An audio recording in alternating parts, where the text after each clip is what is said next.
Net.Art, a look into post-internet art of the 90s and its legacy.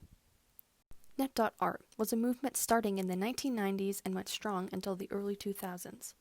In net art, artists used the internet as a limitless medium to create, display, collaborate, and perform art. These artists idolize the seemingly unlimited access to data. They see it as a utopia where art could exist without the control of institutions such as galleries or museums. The most common mediums used in net art are scripts, lines of code, web browsers, algorithms, and search engines. Net art does not adhere to strict aesthetic rules. Instead, its artists continue to evolve its process with the rapid evolution of technological and social changes. Net art has ties with Dadaist ideology and the ideas of inventing new ways that viewers can interact with art. Similarly, net art also shares similar ideas to postal art, which was arguably made popular by the Fluxus movement of the 60s. Both postal art and net art share this idea of a non-gallery art that anyone can join in on. Net art became a new frontier for its founding artists to develop within. As they worked in the digital space, they began to reflect on the relationship between virtual and physical spaces. Common themes in the movement are privacy, community, understanding of self, and technology's effect on society. Net art became a new frontier for its founding artists to develop within. As they worked in the digital space, they began to reflect on the relationship between virtual and physical spaces. Common themes in the movement are privacy, community, understanding of self, and technology's effect on society. For example, the artist Olia Lealina used the hyperlink as a means of storytelling in her work, My Boyfriend Came Back from the War.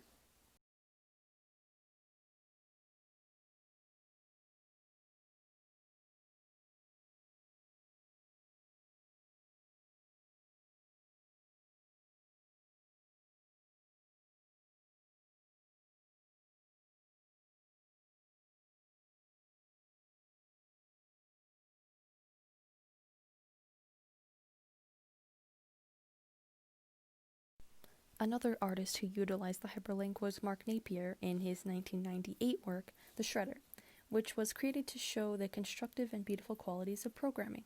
I'll show you that now.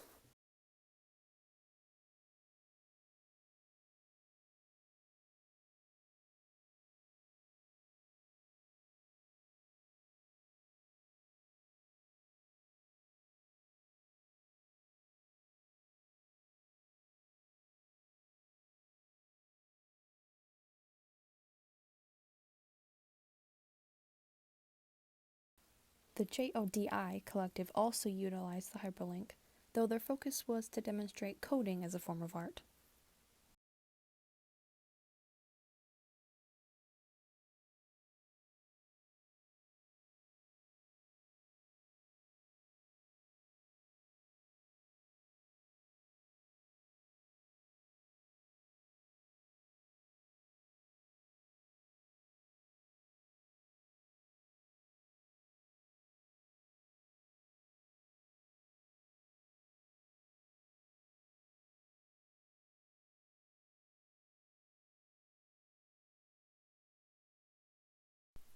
Net art isn't always about itself, however.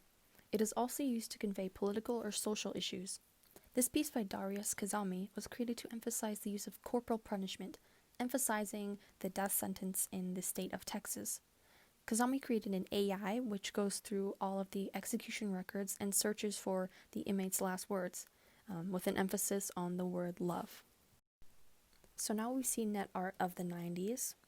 What does net art look like today? The majority of net art was left in the early 2000s. It, and the internet age as a whole, has left an impact on much of the art today. I'll show you a few artworks that I found interesting in today's version of Net.Art. This is a selection of works created by Van den Dorpel. Essentially, he created an AI that breeds together a bunch of images to create works, and then he plucks some of those images for the gallery space.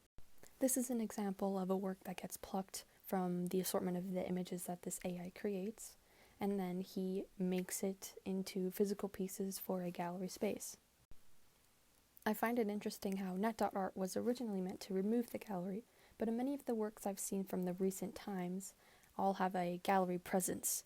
I guess we can't ever escape them. Of course, there are works that still stay faithful to the net art philosophy, such as Raphael Rosendel's Into Time, which is an example of a web page based work. The work of R.T. Verkant is interesting as it merges physical and digital space. What we see here is the documentation of their installation that has been digitally altered and then placed onto the artist's website. All of the work from this series has been altered in such a way that essentially creates new works of art that exist solely online. Net.Art was a radical art movement responding to the invention of the internet and its expansive freedoms and possibilities it had to offer. Net.Art was the most prevalent during the 90s to early 2000s, but as time has gone on, there have been a few works that seem to reflect the ideology of Net.Art.